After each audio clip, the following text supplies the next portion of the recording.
اب میں اظہار خیال کے لیے علی زریون صاحب سے گزارش کروں گا، سر آپ آئیے اور اظہار خیال آپ سب کی بزرگ تاریخ نام لے جائیں۔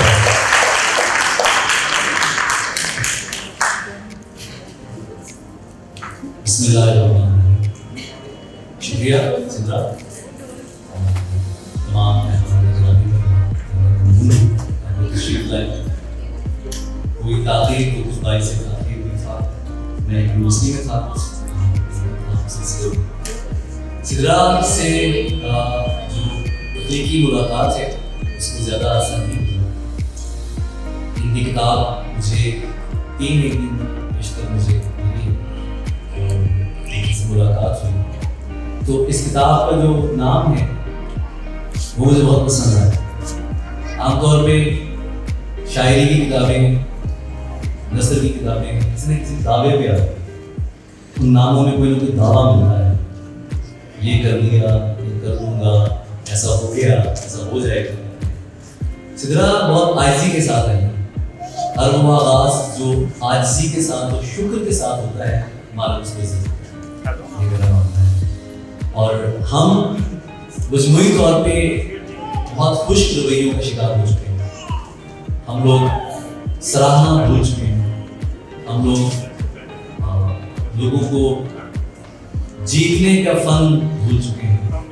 ہمیں یہ لگتا ہے کہ ہم صرف بتانے کے لیے دنیا میں آئے ہیں۔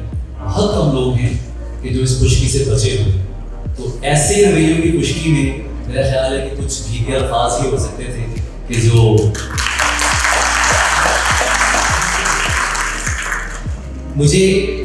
میں نے ان کی نظمیں بھی دیکھی ہیں، شاعری بھی دیکھی ہے، اور مجھے میری دعا ہے کہ یہ قریب اس میں مزید مہارت حاصل کریں گی، شاعری پڑھتی رہیں گی، جب یہ شعر پڑھتی رہیں گی، شاعری کا مطالعہ جاری رکھیں گی، وہ جو بہت ابھی آغاز کے جو حالات ہیں یا آغاز کا جو معاملہ ہے اس پر یہ ضرور عبور حاصل کر لے گی، اچھی کر لے گی۔ مجھے ان کی نثر سے زیادہ متاثر کیا ہے، اور جیسے ابھی میری بہن ابھی بات کر رہی تھی عورت کے حوالے سے جو ان کا لکھا ہے، یہ کتاب ضرور پڑھیے گا، اس میں کوئی دعویٰ نہیں ملے گا آپ کو۔ میں سب سے بڑی چیز اس بات کو جانتا ہوں کہ ہم میرا شعر ہے، بدتمیزی ہے اپنا شعر اس طرح سنانا، لیکن وہ موضوع کے حوالے سے کہ مرضیوں کا مرض ہے چاروں طرف، جس کو دیکھو خدا لگا،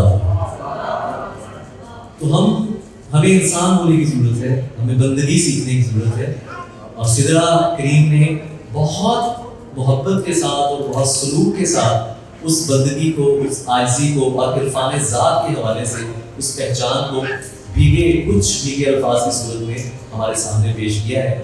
آپ مبارکباد کی مستحق ہیں اور میری دعائیں آپ کے لیے، میں آپ کی سماعتوں کا بہت ممنون ہوں۔